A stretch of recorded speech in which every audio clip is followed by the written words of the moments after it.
Jai Baba. Nothing is real but God. Nothing matters but love for God. God is the only reality. All else that seems real is illusory. God and I are one. Meher Baba. Avatar Meher Baba ki jai. Thanks to beloved Baba and Jai Baba to all of you.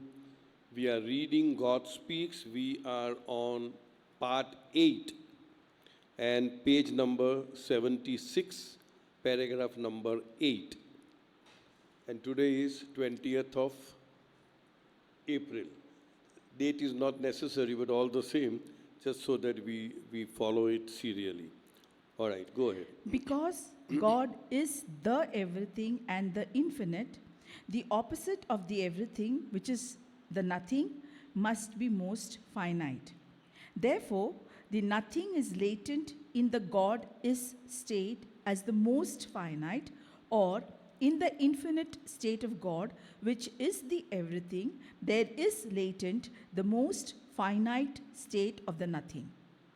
It is only natural that when this latent and the most finite nothing manifests, it ought to manifest as the most finite. All right. We have seen that God is everything, and everything cannot be everything unless it also has nothing. Whereas God is everything infinite, nothing is finite, nothing is latent in the everything. We had seen this earlier that when creation happened, it happened from the most finite point in the everything, and what came out of the nothing was the nothingness of the nothing. And Baba says that because everything is infinite, the shadow of everything or the opposite of everything, which is nothing, is also infinite. And the nothingness that came out of that nothing started expanding ad infinitum. Now, all these terminologies I can understand that we cannot understand. We cannot understand because there are so many paradoxical statements, there are so many dichotomy as we call it. For example, the next paragraph says, but before that I'll do, because God is the everything and the infinite, the opposite of the everything, which is the nothing, must be most finite. We had done this earlier in earlier parts, that God is like an infinite, calm ocean. And when the whim urged, when the hooky happened, when who am I happened, there was a stir. And in that stir, what had happened was several bubbles got created. And with that, duality started.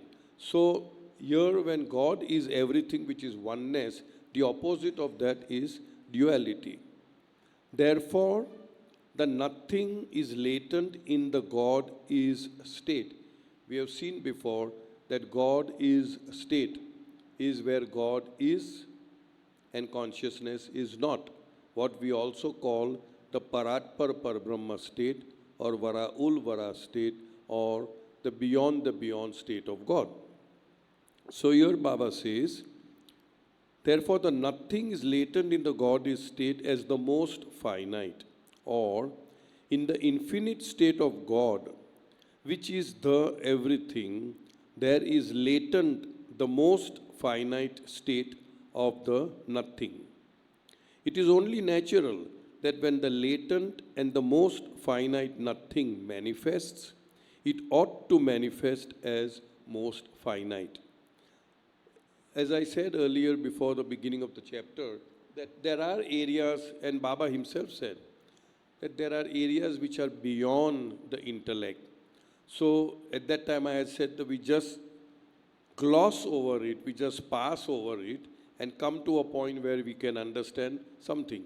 So now it follows, But It is a most paradoxical fact that when this most finite nothing manifests, its manifestation gradually expands ad infinitum. So now Baba himself is saying, what does it say? But it is a most paradoxical fact.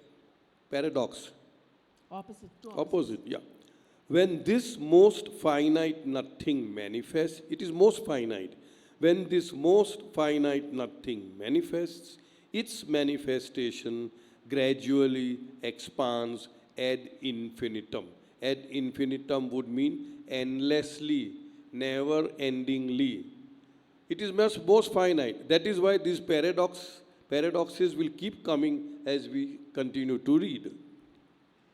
The thing that gives infinity to this most finite nothing is God's own latent triune nature of infinite power, infinite knowledge, and infinite bliss, which, by virtue of being the nature of God, obviously pervades the infinitude of the God is state latently. Naturally, this infinite triune nature also envelops this most finite nothing when latent in the infinity of the everything. So now Baba is giving the explanation as to why this paradox, that although the nothing is so finite, the nothingness keeps on expanding ad infinitum. Baba says, the thing that gives infinity to this most finite nothing, nothing is most finite, is God's own latent triune nature of infinite power, infinite knowledge, and infinite bliss. This is the triune nature of God, which was latent in the everything. Even the nothing was latent in the everything. Then Baba goes on to say, by virtue of being the nature of God, it is God's nature, obviously pervades the infinitude of the God is state latently. In other words, infinite knowledge, infinite power, infinite bliss has pervaded, spread all over the God is state latently, not manifest as yet.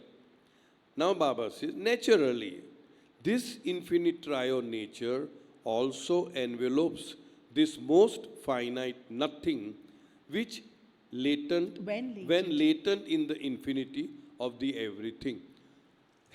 The most finite nothing was latent in the everything. The infinite triune nature, the infinite knowledge, power, and bliss was also latent in the God is state. So, naturally, that latency in the God is state of the triune nature of infinite knowledge, power, and bliss also enveloped the latency which was there in the nothing. Am I making sense? The nothing was latent, this triune nature was latent, and this triune nature now envelopes or gheraus or covers up the not, and therefore the nothing becomes infinite, ad infinitum. Got it? Yeah, got it. Even if you don't get it, say yes, got it. Okay, go ahead. So we'll keep. I'll keep repeating this, that there are certain areas where logic does not apply in a sense, because logic means mind. This is a subject. Sometimes it goes beyond mind. Sometimes it comes within the ambit of our intellect. Sometimes it goes beyond, and when it goes beyond, we say, pass it, means move on. Yeah, because there's no point in racking our brains as to how is it, that why is it. Go ahead, home point. Home point. Therefore, when this most finite nothing becomes manifested as nothingness, the manifestation of the most finite nothing, closely linked with and stretched forth by the simultaneous projection of the latent, all pervading infinite triune nature of God, gradually expands ad infinitum and gets apparently manifested as infinite nothingness or the creation, and hence the universe of nothingness, which is illusory, can be called God's shadow, And God being infinite, his shadow is also infinite. Esther will read later. So now this makes sense. What Baba says, therefore, Om point. Now we are coming to the creation point or Om point. Therefore, when this most finite nothing becomes manifested, because now this most finite nothing is latent.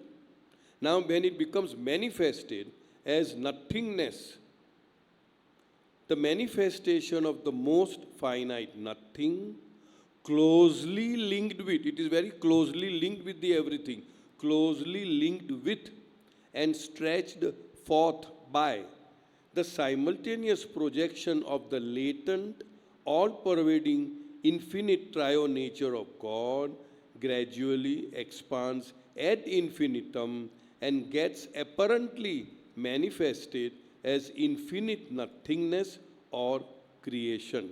In other words, creation, all that creation, is nothing but the manifestation of infinite nothingness. And hence, the universe of nothingness, which is illusory, can be called God's shadow. And God being infinite, his shadow is also infinite. So now why is it that nothing is so finite? How is it that it is producing universes after universes, planets after planets, stars and unimaginable? Why? Because this nothingness which comes out of the nothing, and because nothing is associated with the everything, and because everything has got the triune nature of infinite knowledge, power and bliss, it is closely linked with that, and therefore what comes out of that finite point is the shadow of God or creation, and because God is infinite, therefore his shadow also is infinite. There's an asterisk. Footnote: the whole creation has come out of the nothing. Out of the nothing, two things have emerged: evolution and production. Out of the nothing, 7 states of gas came into being. The seventh such evolved state is hydrogen. Out of this seventh gaseous state, evolution and production came into being. Creation can be reconciled with evolution because all is in 7 stages: 7 stages of production, 7 stages of evolution, and 7 stages of involution. So it is said that God created the universe in 7 days. From the nothing, most finite shadow and infinite shadow emerged simultaneously. Now, Baba says about 7, the 7 aspects of evolution. And Baba has said that when Baba talks about evolution, he is talking about the evolution of consciousness, which is starting, Baba starts from, say, stone. At times, stones, metal, minerals come in one section only. And then there is vegetable, then there is worms. Sometimes he uses reptiles. And then there is fish, bird, animal, and human being.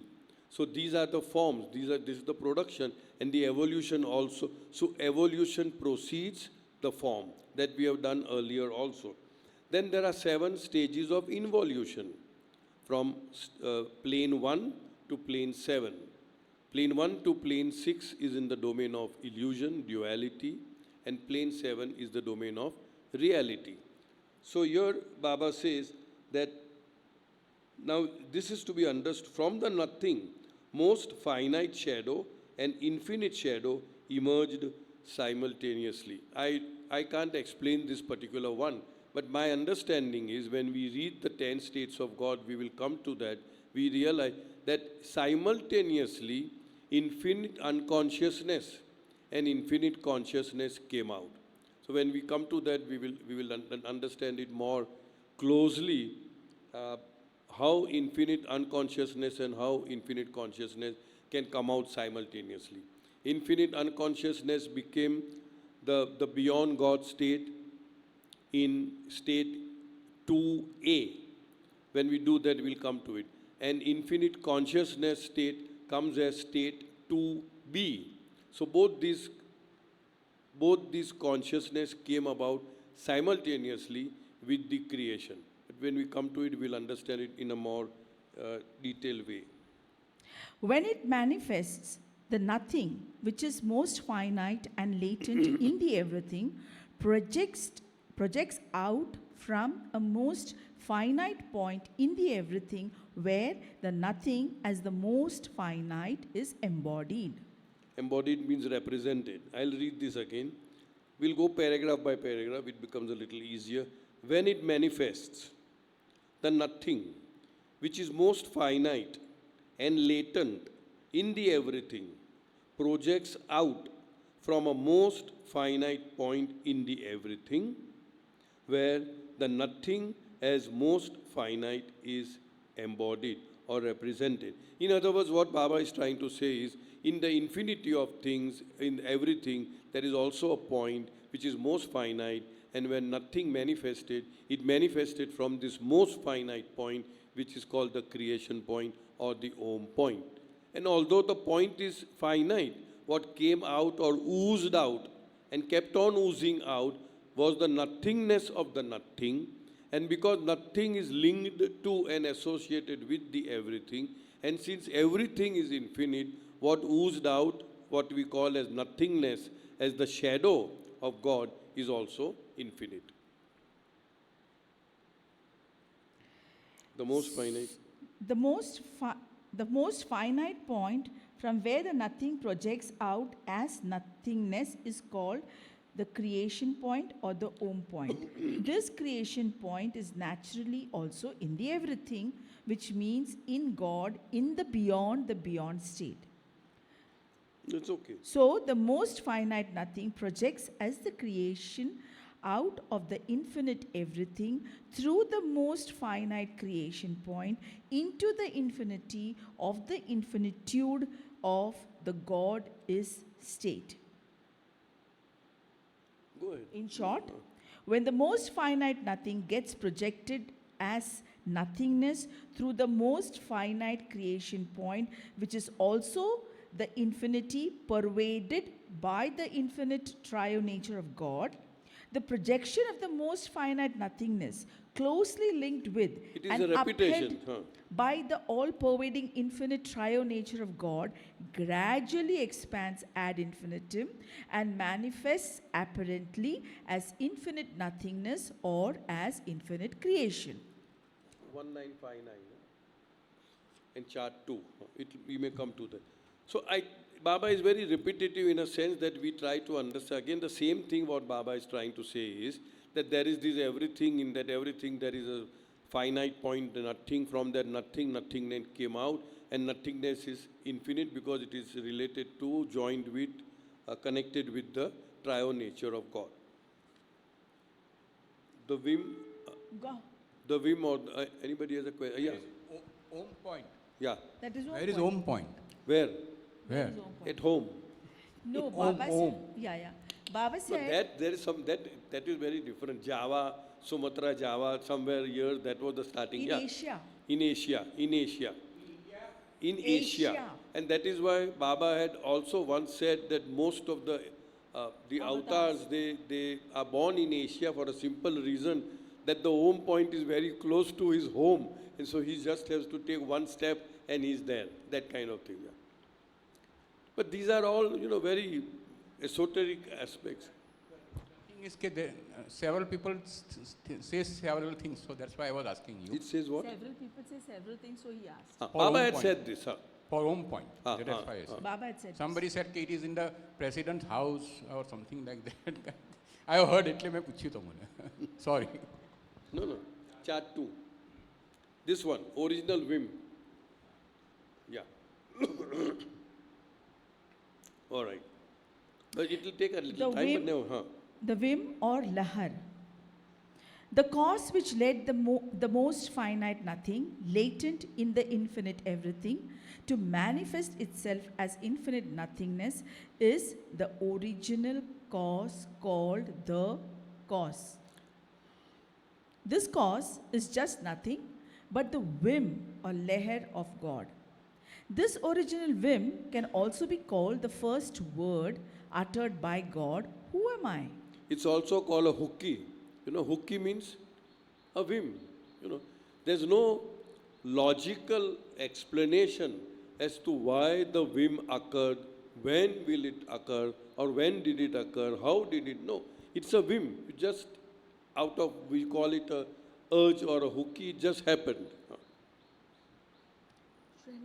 No. See, okay, no. Okay, I'll read out. Nothing to explain.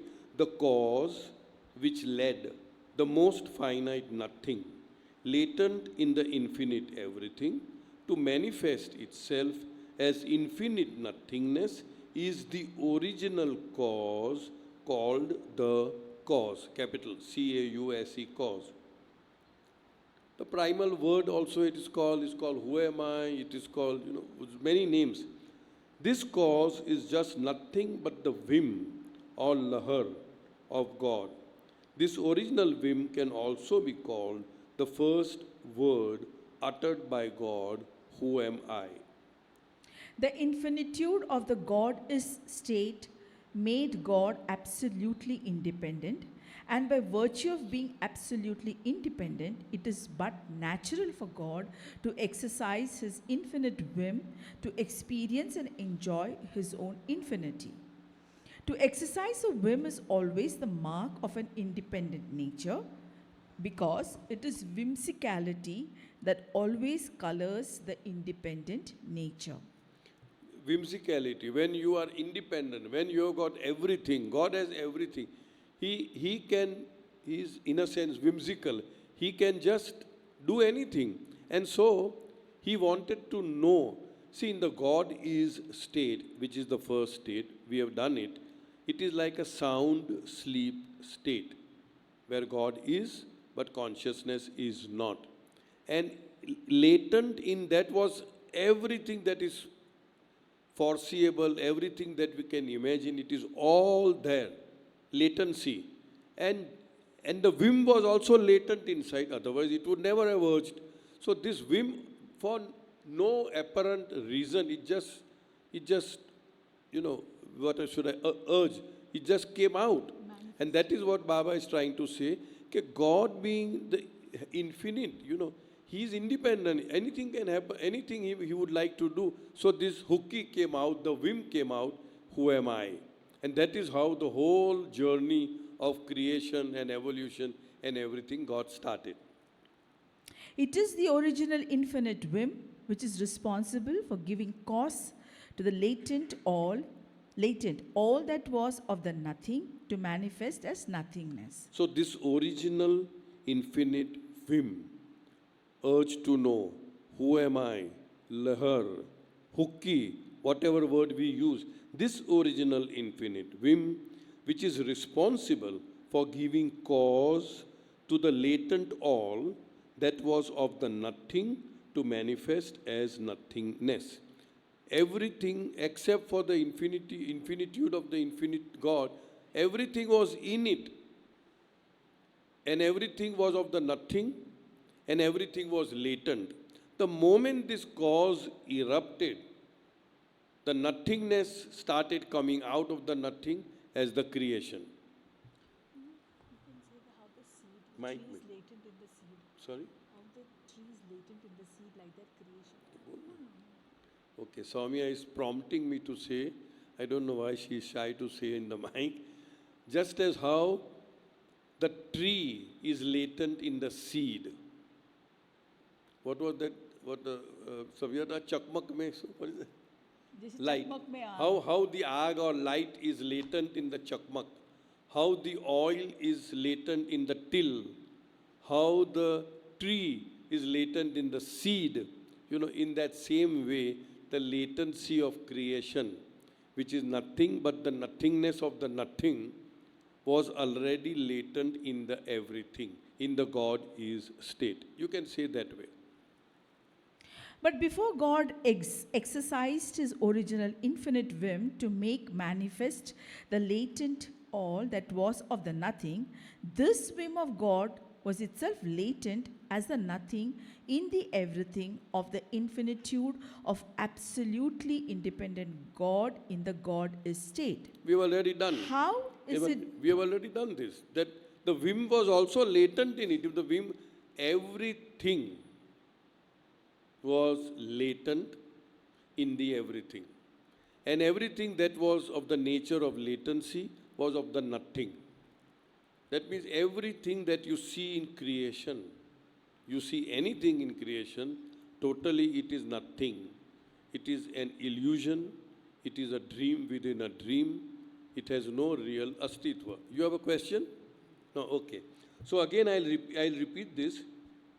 But before God exercised his original infinite whim to make manifest the latent all that was of the nothing, the latent all that was of the nothing. That means latency and nothing go together. Everything that was latent was of the nothing. This whim of God was itself latent. This whim of God was itself latent as the nothing in the everything. That means even the whim was latent in the everything. Was latent as the nothing in the of the infinitude of absolute independent God in the God is state. Don't get confused with infinitude, absolute. There are lots of infinity, infinitude and all that coming. We'll try to make it more understandable. How is it then possible for the latent, original, infinite whim to surge in God and make manifest itself and all that is latent of the nothing as nothingness? So, Baba, how is it possible? Everything was latent. Then how come the whole Jamela, Baba uses the word pasara, you know. So how is it that this one little whim that was latent, how is it urged? How is it came about? What made it come about? And now Baba is explaining, which is no explanation actually, but we have to take it for that. Okay, go ahead. Whim, after all, is a whim. Whim, after all, is a whim. There's no question of asking why it happened, how it happened, what There's no happened. logic. No logic, correct. And by its very nature, it is such that why, wherefore, when can find no place in its nature. There's no question asked. A whim may come at any moment. It may come now, or after a few months, or after years, and it may not come at all. Similarly, the original infinite whim, after all, is a whim, and two, it is the whim of God in the state of infinitude. This whim may not surge in God at all, and if it surges, either at any moment, or after thousands of years, or after a million cycles, it need not be surprising. So don't worry about getting an answer as to why this whim, which was latent in the God which is everything, how is it that it just sprouted? How is it that it's a whim, that's all. Thus, it is that the original infinite whim of God in the state of infinitude once surged. And it surged both spontaneously and all of a sudden in absolutely independent God, who is eternally eternal. Hence, this whim, which once surged, once began the beginning of all things in creation. So this is the cause which started the beginning of all in creation, the whim. In short, this original infinite latent whim of God in the state of infinitude, once it surged in God, who is absolutely independent, made itself manifest, and simultaneously with its manifestation, it manifested the latent all that was of the nothing as nothingness. Thus, the whim created the nothing. I'll read this last paragraph. In short, this original infinite latent whim of God in the state of infinitude, once it surged in God, who is absolutely independent, made itself manifest and simultaneously with its manifestation, it manifested the latent all that was of the nothing as nothingness. We have seen that what came out of the nothing was nothingness. That was the content of the nothing was nothingness. Thus, the whim created the nothing. In other words, it is the whim which actually, I would put it this way, which actually bestirred the nothing that was also latent in the everything to create its own nothingness and start expanding. Let us recapitulate how infinite nothing came out of the most finite everything. At the start of the chapter, I said this is the longest chapter, more than 80 odd pages. I would not say chapter, part 8. And Baba keeps, in a so many sense, supplements. recapitulating. And many supplements and many charts. Yeah. Then there are several supplements attached to 17 this particular. supplements. Sorry? 17 supplements. 17 supplements are there in this one part, part 8. So we'll go to that, aram se. There's no hurry. Time is an illusion, so why hurry? Huh? Okay, go ahead. God beyond is infinite everything. Infinite everything may be compared to an infinite, limitless ocean. Therefore, this limitless ocean is infinite everything. Thus, every drop in the ocean is most finite everything. In short, if infinite ocean is infinite everything, then every drop of the ocean is most finite everything. Let's go. God beyond is infinite everything. Infinite everything may be compared to an infinite, limitless ocean. Elsewhere, when Baba was giving a Savas program, Baba had explained that when I talk about the ocean, Baba says, people may imagine, okay, Atlantic, Pacific, Indian Ocean, but that is not infinite. That may appear to be very vast, but we know that there is a shore, we know that there is an ocean bed, we know that there is a surface of the ocean, but Baba says when I talk about God as the infinite ocean, it is a shoreless ocean, it is a bottomless ocean, it is infinite. You cannot imagine. So don't compare it with the ocean that we talk about. That's one thing. Therefore, this limitless ocean is infinite everything. That means everything that is in that ocean, which is infinite. And everything that is in, except for the infinity of that ocean, everything that is in that infinite ocean is latent. Elsewhere, Baba says, is latent nothing. That means everything that is latent is of the nothing. Then third paragraph. Thus, therefore, this limitless ocean is infinite everything. Thus, every drop in the ocean is most finite everything. Now, when we say that infinite ocean or God is infinite ocean is not only infinite, which means no place where He is not only eternal. Eternity talks about time. Before the beginning of the creation, beginless beginning, and will continue till the endless end, which means the ocean or God always was, is, and ever will remain. It also means that there has never been a time when God was not, and there will never be a time where God will be not. If you ask a question, what was before God? The answer would be God. And before that, God. That is the meaning of He always was, is, and ever will remain. Now, where does this drop come about? Every drop in the ocean is the ocean and not separated from the ocean. The drop is apparently, दिखावा, देखने के लिए, apparently separated from the ocean because of the existence of a bubble.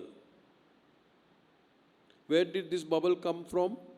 We'll come to that. This bubble is the bubble of the mind, the bubble of illusion, the bubble of apparent separateness, the bubble of apparent finitehood compared to the infinity of God. So that is the bubble. So, but here what Baba is trying to emphasize is that even the drop is actually infinite everything. Here what Baba is trying to say, thus every drop in the ocean is most finite everything. It is everything.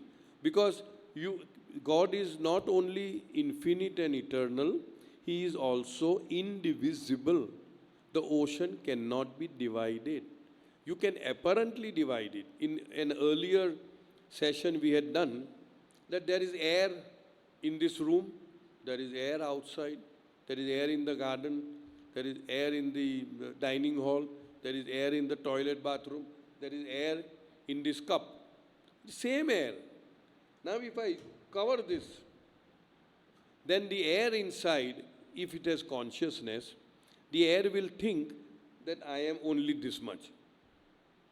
I am only this much.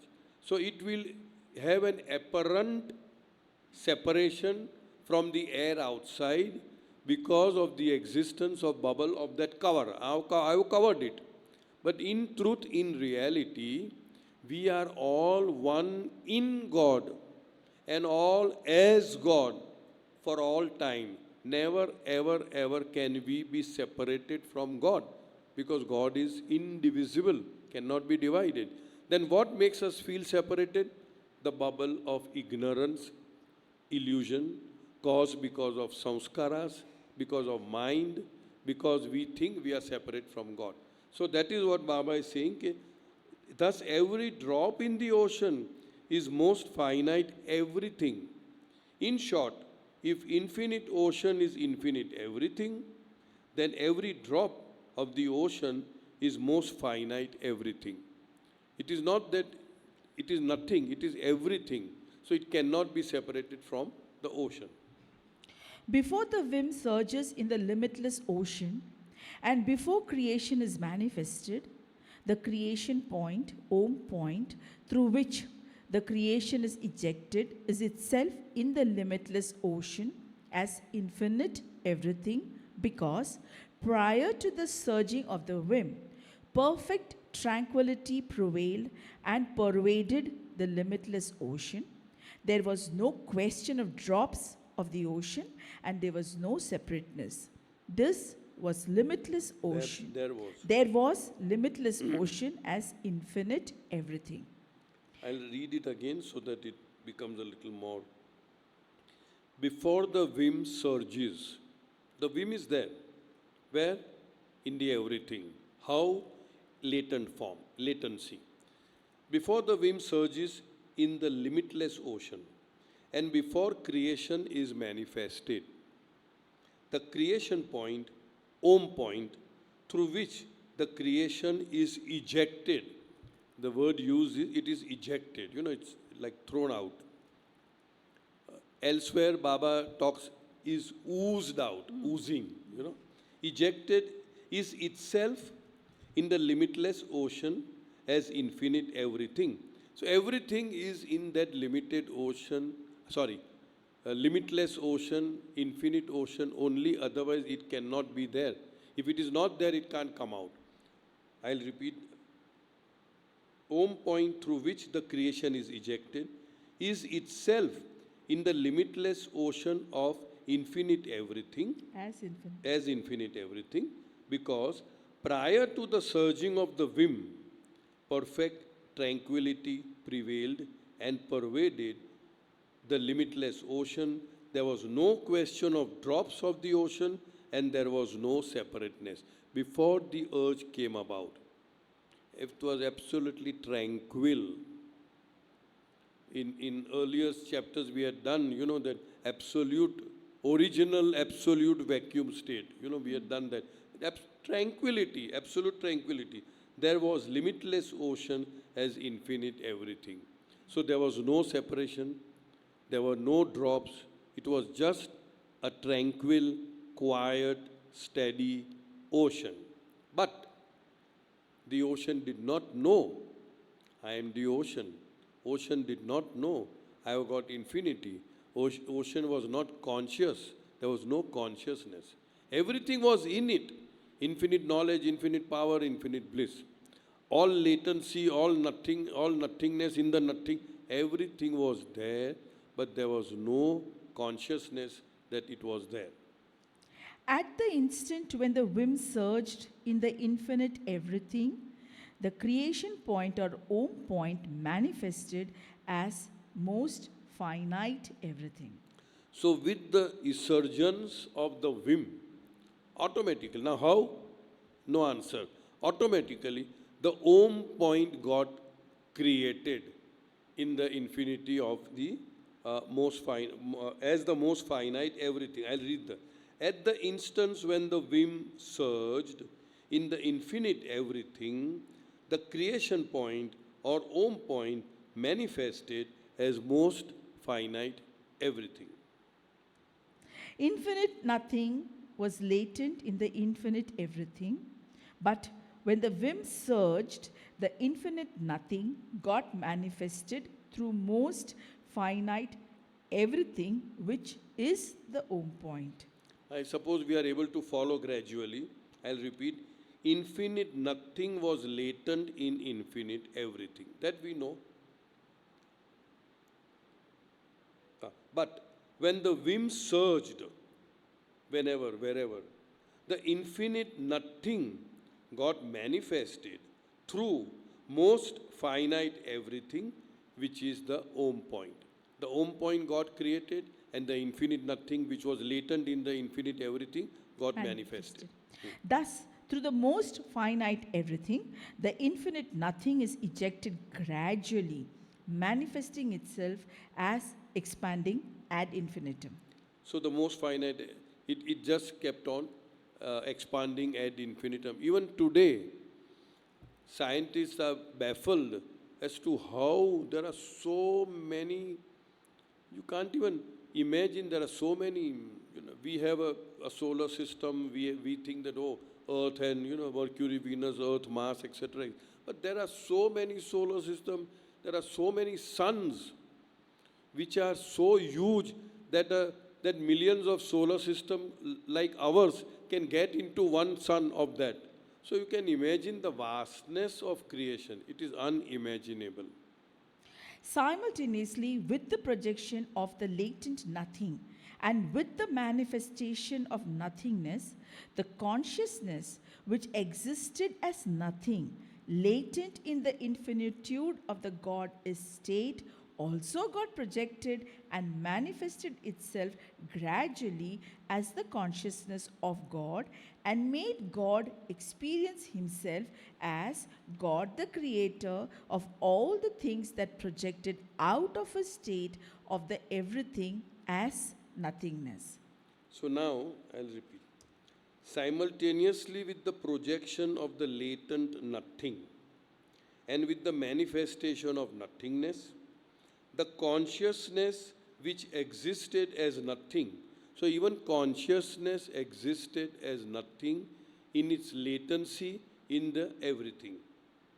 As nothing, latent in the infinitude of the God is state, also got projected, consciousness also got projected and manifested itself gradually as the consciousness of God and made God experience himself as God the creator of all things that projected out of his state of the everything as nothing.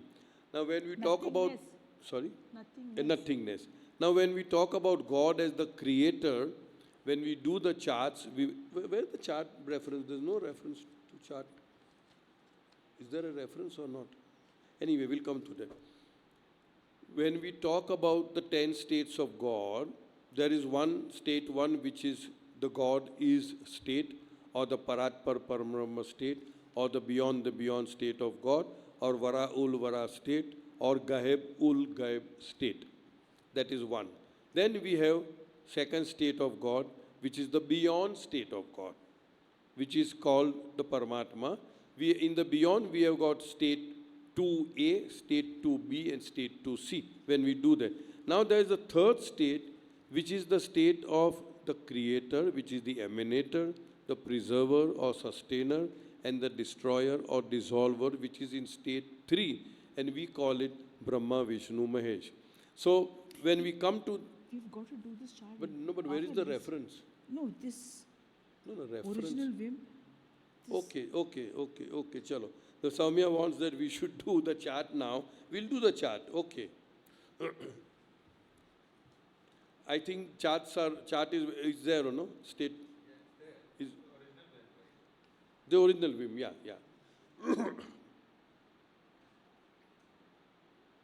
What we read. सृष्टि का निर्माण Correct. उसकी दैवी अनंतता को कैसे हो कैसे हो अनुमान? How, कैसे हो अनुमान? How can you, yeah. Of course, must be.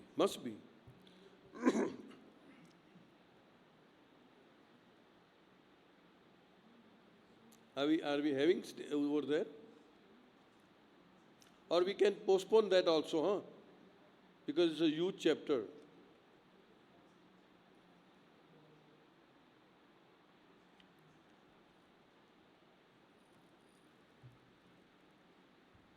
Okay?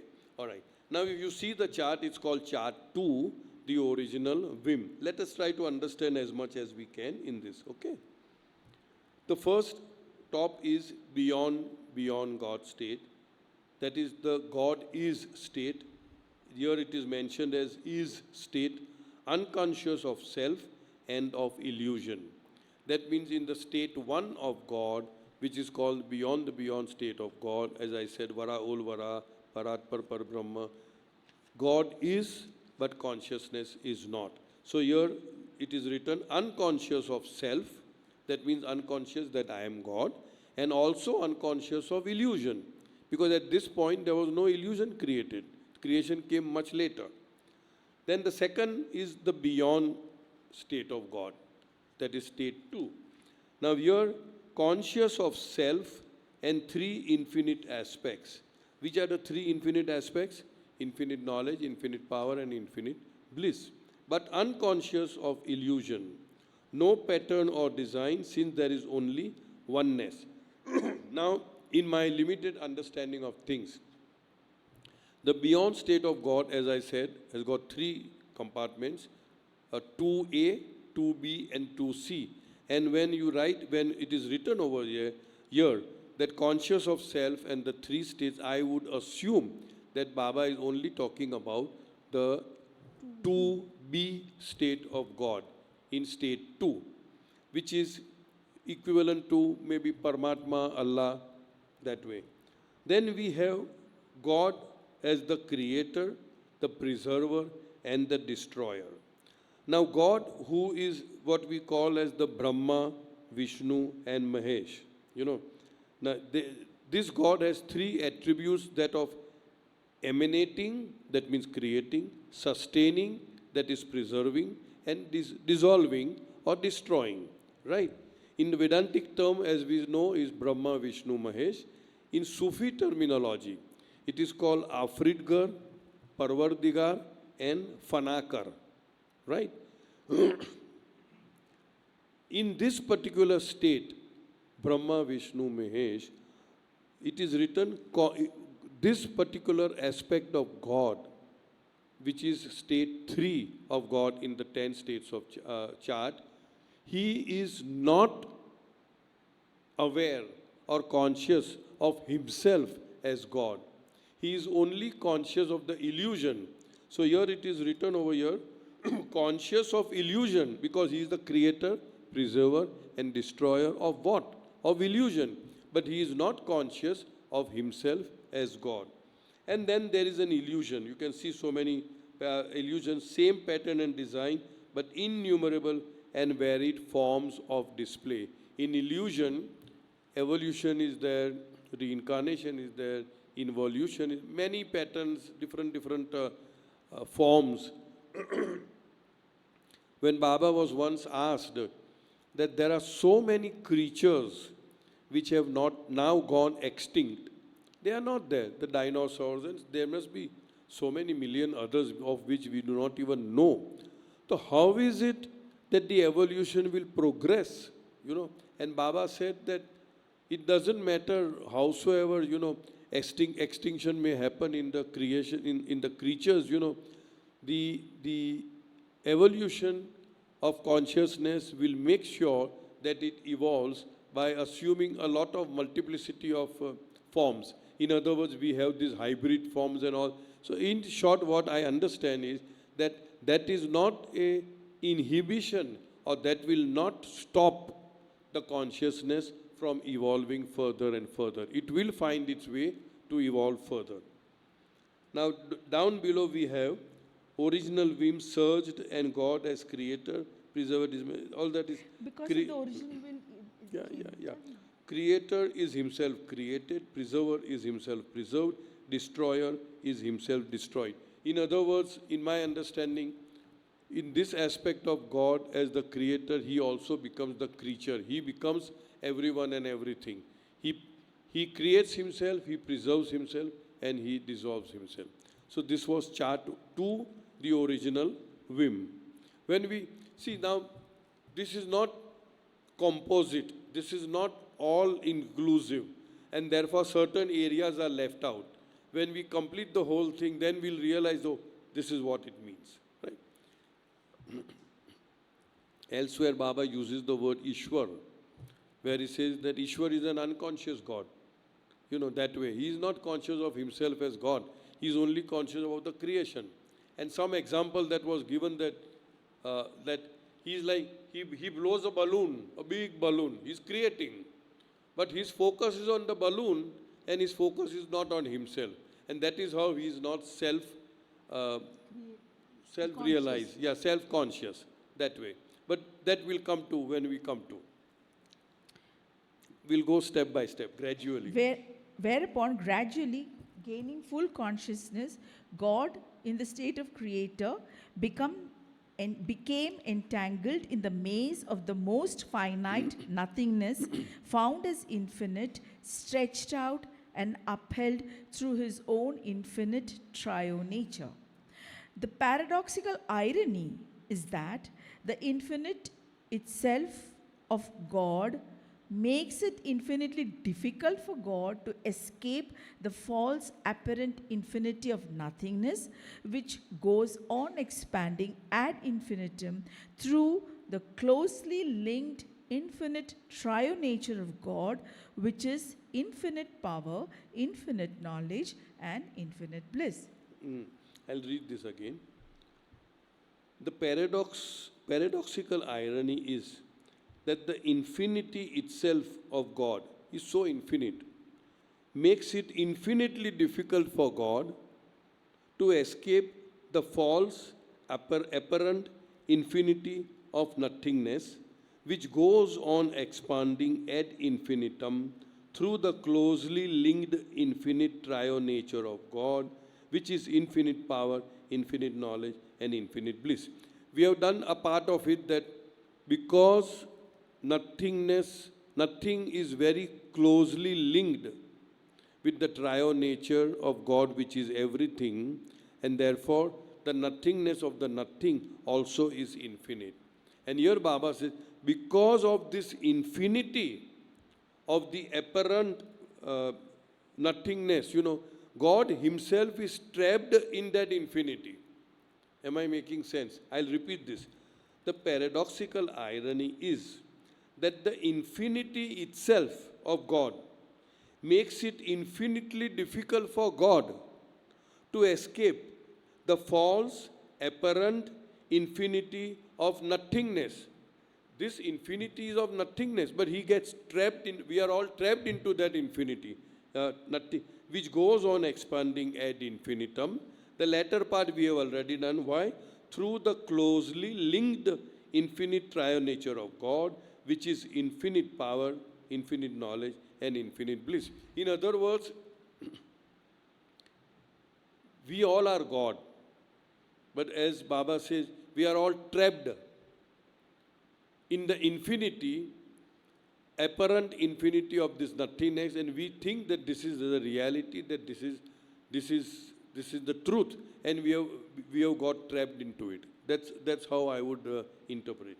Now we have got a supplement 17, which is page 237. Supplement 17, page 237. Par- Go ahead. Paramatma is infinite and everything. Paramatma is infinite and everything. All Atmas are in Paramatma. Some Atmas experience the gross world, some experience the subtle world, and some the mental world, and some experience Paramatma. As all Atmas are in Paramatma, they also have these different experiences in Paramatma. Those who experience the experiencers and the very experiences are all in Paramatma. Although the experiencers and the experiences are in Paramatma, they are not of Paramatma. They are of the nothing. I'll just, I think earlier, one of the earlier parts, I think it was part 4 or whatever, we have done that Atma in reality is Paramatma, or Atma is Paramatma in reality, whatever the title was. That means, in fact, all Atmas are in Paramatma, and all Atmas are Paramatma. Then where is the difference? Why is it that different people are experiencing different things? It is because of the difference in consciousness. And what brings about the difference in consciousness is the binding of the samskaras, the impressions. So here Baba says, Paramatma is infinite and everything. All Atmas are in Paramatma. If you consider yourself as an Atma, then you are in Paramatma. You can never be separated from Paramatma, in Paramatma. Some Atmas experience the gross world, some experience the subtle world, and some the mental world, and some experience Paramatma. I assume that we are all experiencing the gross world. There are people on the planes, they will experience subtle, mental, and Paramatma. As all Atmas are in Paramatma, they also have these different experiences in Paramatma. Although we may all be gross conscious, but our experiences in Paramatma are very different because of our samskaric bindings. The texture of the samskaras gives us different types of experiences. Those who experience, that means the experiencer, those who experience, and the very experiences are in Paramatma. Nothing goes beyond Paramatma. Everything is in that big, what we call as Cauldron. vessel, tapela. Although the experiencers and the experiences are in Paramatma, they are not of Paramatma. The experiences are not of Paramatma. They are of individuals. Although we are in Paramatma, the experiencing is not of Paramatma. Why? Because they are all of the nothing. The experience of Paramatma is of the everything. That's a totally different experience altogether. Paramatma is the everything and the nothing is the everything. Is in. In the everything. Hence, the Atmas that are conscious of only Sharir, Pran, or Manas are not conscious of self. In other words, such Atmas are conscious of the nothing and not of the everything. Such Atmas experience the gross, subtle, or mental world and do not experience Paramatma. That is, they experience the nothing and do not experience the everything.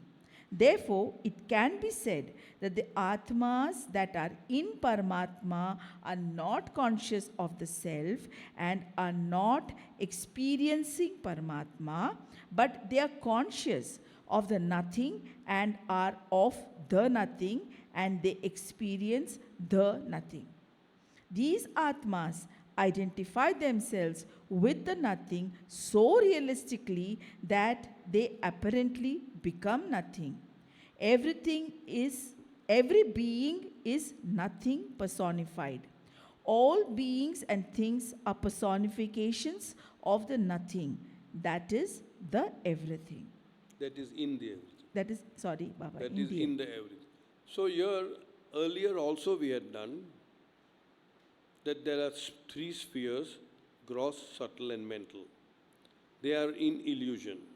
We are not talking about the composite sphere which we did two sessions earlier. Forget that part. Those who are in the gross sphere do not experience the subtle, do not experience the mental, do not experience Paramatma or self. Those who are in the subtle, which means their consciousness is focused on the subtle sphere, which means their samskaras are now no more gross, they are subtle, and therefore they experience the subtle sphere, which is the first, second, third, and fourth planes of consciousness. They do not experience the gross, they do not experience the mental, and they do not experience Paramatma. Those who are in the mental, which means now the samskaras are not even subtle, they are mental, they are very fine, very thinned out. So those who are in the mental do not experience the gross, do not experience the subtle, do not experience the Paramatma. They only experience the mental. All these souls, gross, subtle, mental, do not experience the Paramatma, they only experience the nothing which is in Paramatma. Right? And those who are in Paramatma, in the initial stage, they do not experience the gross, subtle and the mental plane, they only experience the I am God state. Except when they have to come down for duty, we are not going to touch that part. So basically, this is what they are saying. These Atmas identify themselves with nothing, all of us. We are identifying this with everything so realistically that we think that this is everything. We think that this is real. These Atmas identify themselves with the nothing so realistically that they apparently become nothing.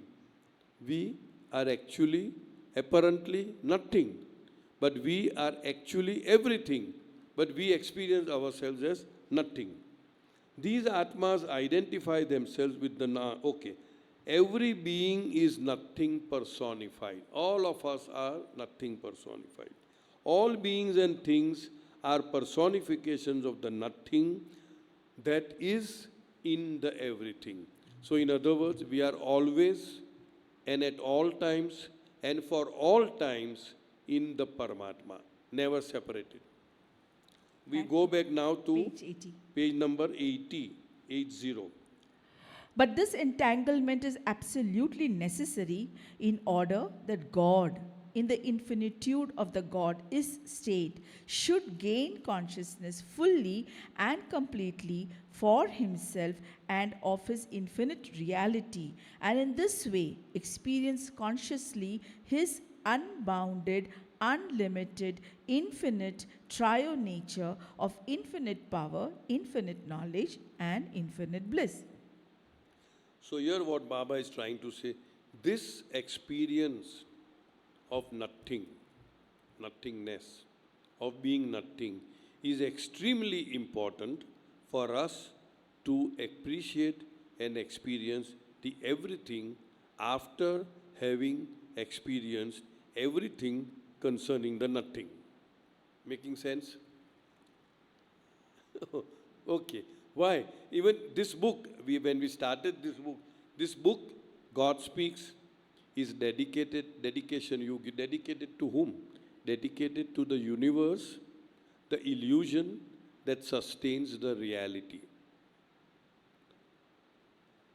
If I am the reality, which I am standing in the sun, my shadow is there. My shadow is an illusion. My shadow is not real.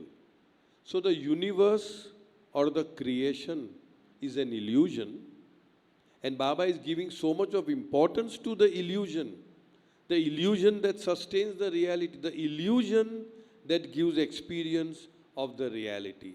Because unless and until we experience the illusion as illusion, we will not be able to appreciate and experience the reality as reality.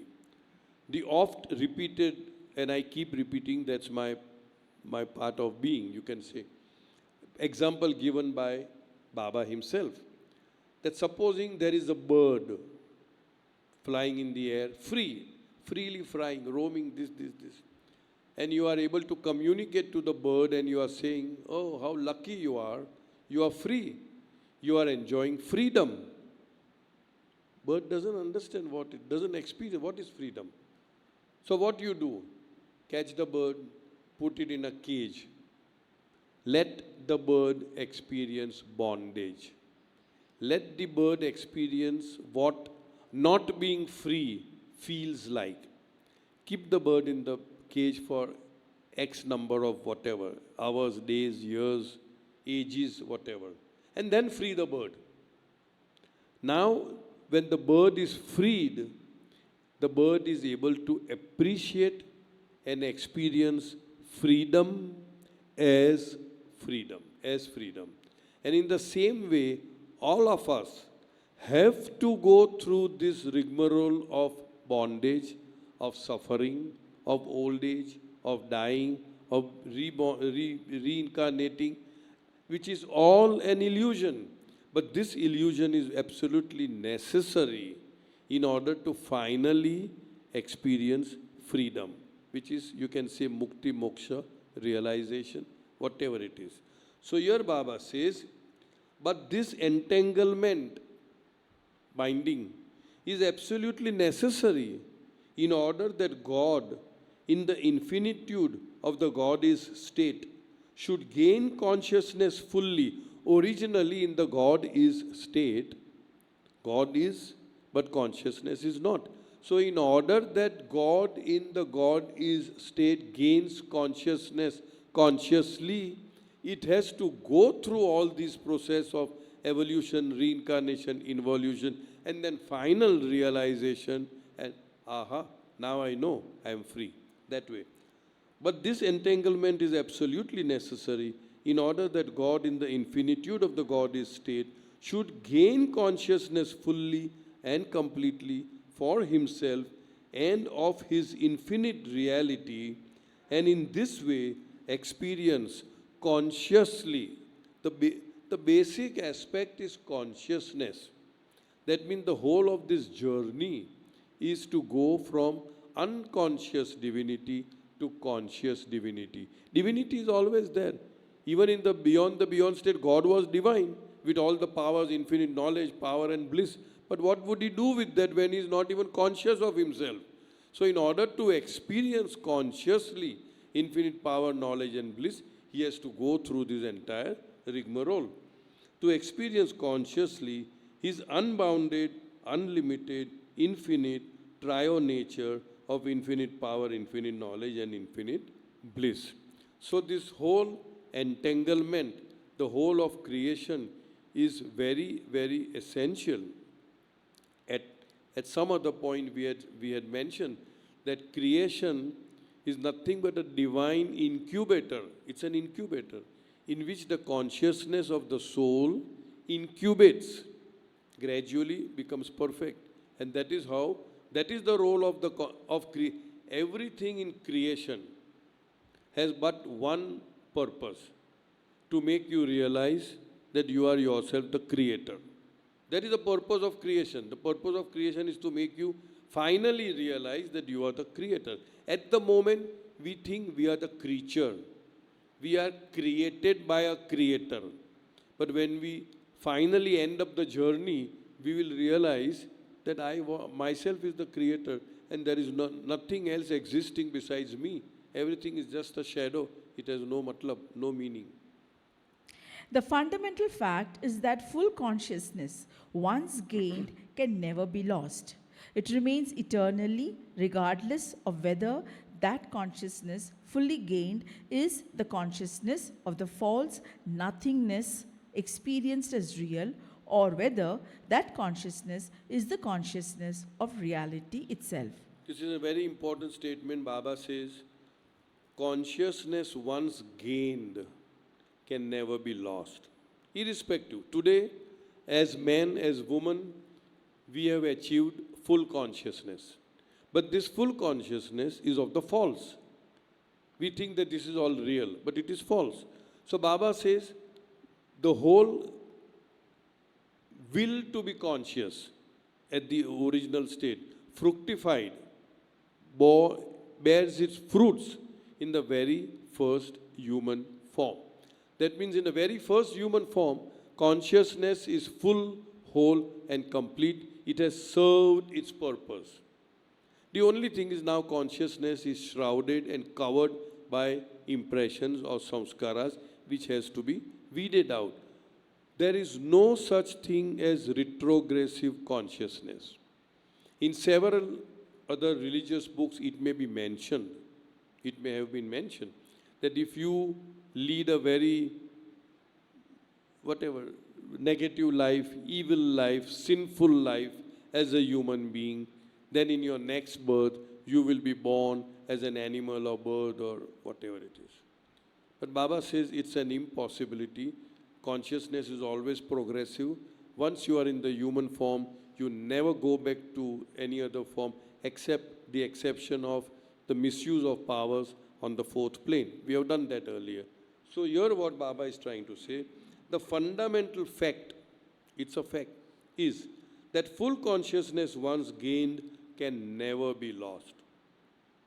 It remains eternally, regardless of whether that consciousness fully gained is the consciousness of the false nothingness experienced as real, like how we are experiencing. We are experiencing the false nothingness as real, irrespective. But your consciousness is full and complete. Or whether that consciousness is the consciousness of reality itself. Aham Brahmasmi, Analhak, Soham, I am God, God realization, self-realization. Whether the consciousness is of that reality or of the falseness, it doesn't matter. Consciousness once gained is eternal, it can never be reduced. Eventually, consciousness does make God realize his own reality after that same consciousness has attained complete maturity. Consciousness is fully matured to realize reality only after it is nurtured by the apparent awareness of the false. So apparent awareness of the false, which we are now going through, is an essential ingredient of our achieving sometime in the future consciousness of reality. It becomes a part and parcel of our growth. There is no such thing as, all experiences teach us something. And if we are aware, if we are wise, if we are sensible, if we are matured, we always take advantage of those experiences which are apparently negative. Because then we are learning the lessons. We make mistakes. Everyone makes mistakes. There's nothing wrong with making mistakes. It's just that, as somebody has said, the only real mistake is the one from which you have not learned anything. Because everybody makes mistakes, and it's good to make mistakes. It's only through mistake that we get experience, and through mistakes and experience we realize this is not the way I want to go. And so you change the path. That's perfectly okay. That's how you grow. Otherwise, how will you know where to go? You see? So, but as I said, the only real mistake is when you don't grow, you just keep repeating the same mistake over and over again. Then, there's a nice statement, definition of an idiot. It says, one who keeps doing the same thing over and over again and expects a different result. If you want a different result, expecting different result, you must do things differently. Only then you will, if you keep on repeating the same pattern of your behavior, you will end up in the same place where you ended up, wherever you ended up, whenever you ended up. So that is it.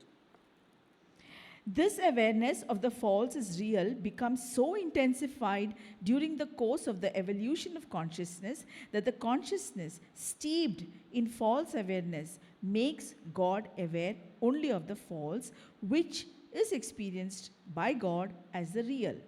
That is, God as creator falsely experiences the manifestation of the nothing as real and everything. So this, see, nobody is to be blamed, I would say. The modus operandi, the methodology, the way it is made in such a way that we have to fall, we have to get attached to illusion, we have to experience falsity, and then only we can experience the truth. The awareness of the false as real. There's a statement from Baba which says, knowing the false as false is knowing the truth. But here what is happening, we are knowing the false as truth. And therefore we are going deeper and deeper into falsity. Baba says, this awareness of the false as real becomes so intensified during the course of evolution of consciousness. Course of evolution of consciousness, right from, stone, okay, very, very minimal, but starting from the worms and insects and reptiles, starting from there, we have started identifying ourselves with the falseness as if it is real. It starts from all the way millions of years before. So, this awareness of the false as real becomes so intensified during the course of evolution of consciousness that consciousness steeped in false awareness, we are steeped in false awareness, makes God aware only of the false. God aware, we are all God. Because when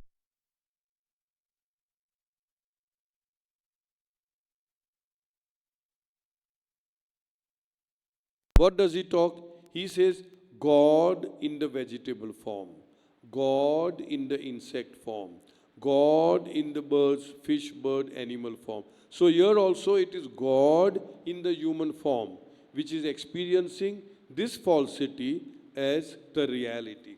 So that is why it is said, makes God aware only of the false, which is experienced by God as the real. By God in the animal form, in the fish form, in the bird form, in the human form, whichever the form is.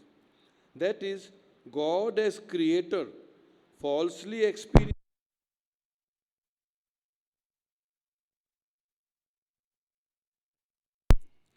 That is, God as creator falsely experiences the manifestation of the nothing as real and everything.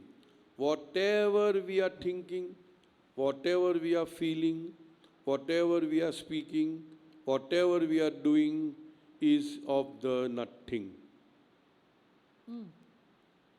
Right? Only when we are made aware that this is nothing, then gradually as our samskaras become finer and finer, we will tread or walk the spiritual path, the involutionary journey, and reach the fag end of the journey on the seventh plane, when we will experience the reality.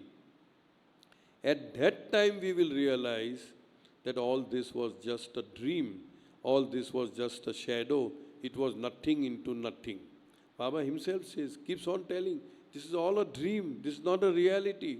But how can I know it as a dream? Because I am in the dream. As long as I am dreaming the dream, I cannot experience the reality. It's only when you wake up in the morning, you realize, oh, that was a dream. As long as I am dreaming, I think it's a reality. So in the same way, everything that is happening now, Baba said, this is just a dream. And we give so much of importance to it. We get agitated, irritated, all kinds of stuff happens to us in the dream. When we come to that stage, we realize this is just a dream. Jai Baba. What? Time up. No, it's not time. This is not the correct watch. You are in a dream. We still have time. We still have time. Sorry. Sorry. My mistake. In order that the latent consciousness of God in the God is state should make it possible for God to realize his own eternal reality, the projection of that latent consciousness in everything which, when projected outwards, becomes focused on the false infinity of nothingness, should be withdrawn inwardly.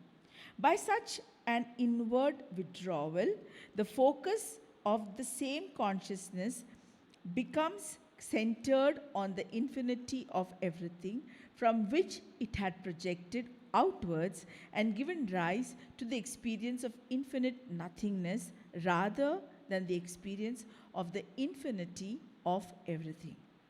The again, at some other place, Baba says that the flashlight of our consciousness is always focusing without. Without means outside of us. We experience all kinds of experience, the good, the bad, the ugly.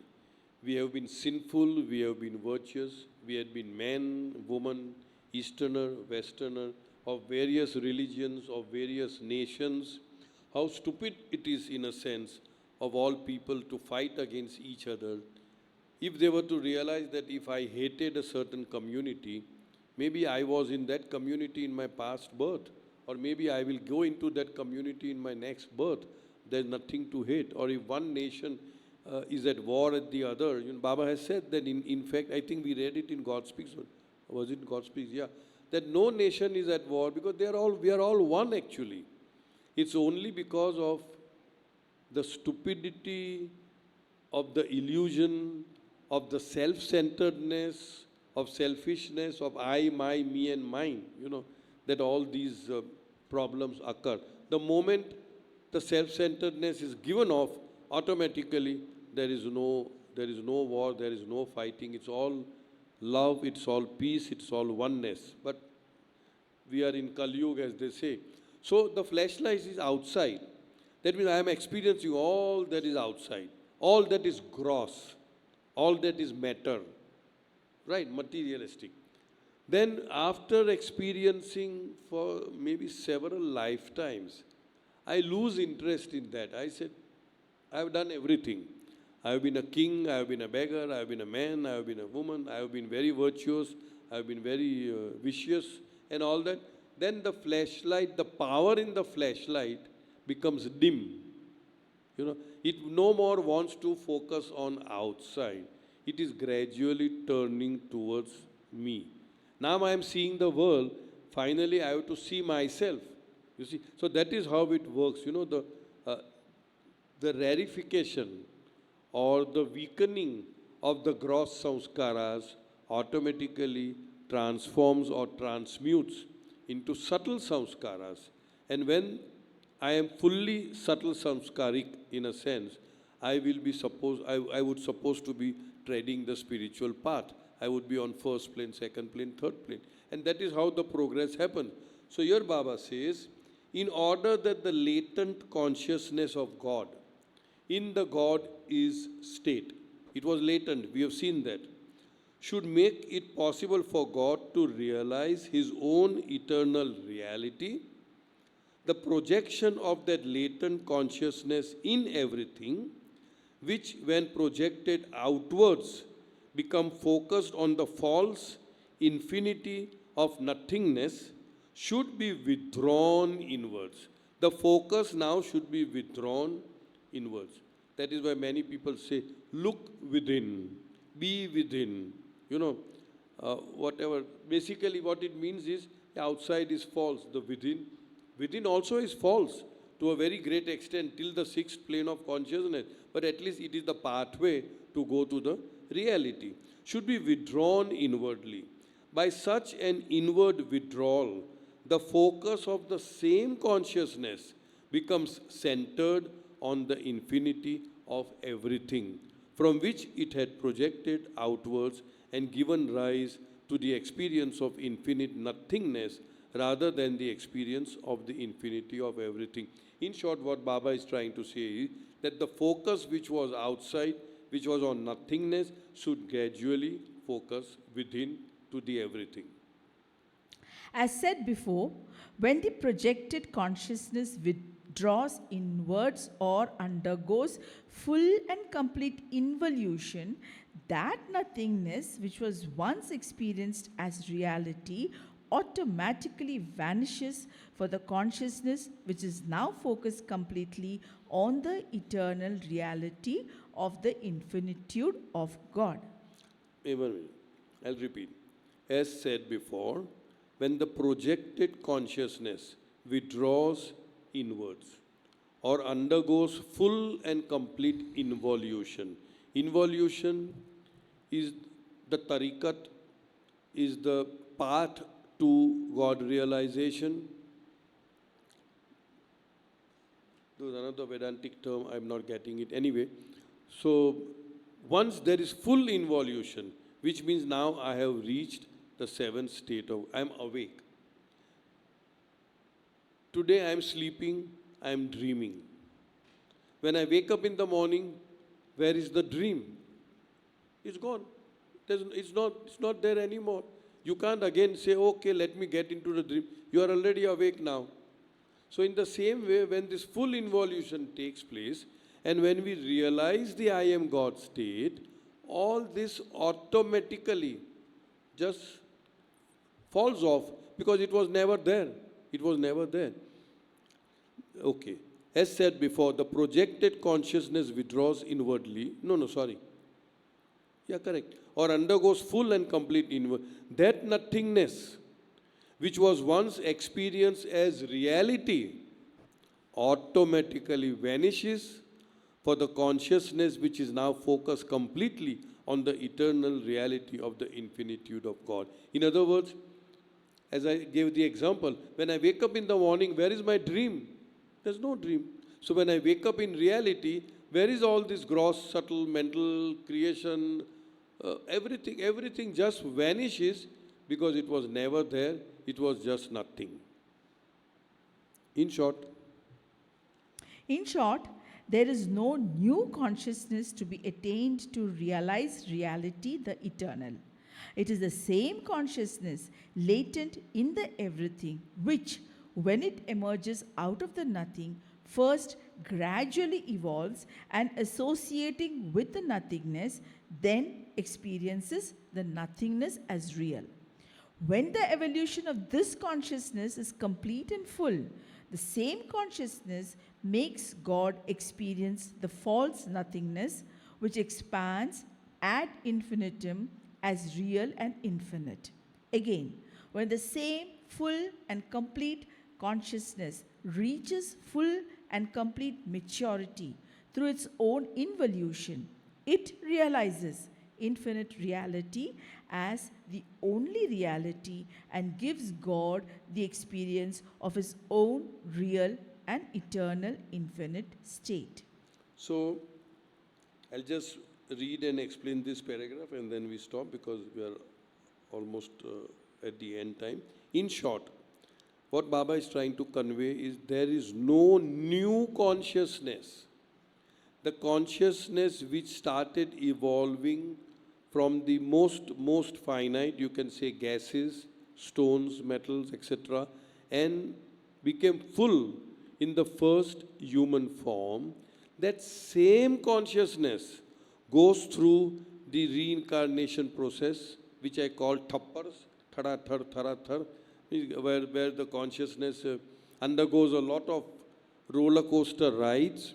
That same consciousness goes through the involutionary process of experiencing first, second, third, fourth plane, planes of energy, planes of powers, can create miracles, can do so many things. That same consciousness enters into the mental sphere, where the fifth sphere, the fifth plane, plane of thoughts. I can read thoughts, manipulate thoughts, anywhere, somewhere, staying far away, 10,000 miles away, I can read what somebody is thinking because I am thoughts. In the sixth plane, I am feelings. I can control feelings, I can originate feeling, I can manipulate feeling, I can get the feeling of seeing God in everyone and everything in the sixth plane, which is a peer. And the same consciousness now becomes fully matured. And the experience is Aham Brahmasmi. I am God. Same. Consciousness has not changed. It's only the limitation which was imposed on the consciousness through the should I say, through the crowding of samskaras or impressions, through the attachments of samskaras or those samskaras or impressions are gradually being weeded out or thrown out. Consciousness is the same. So now I'll read this in short.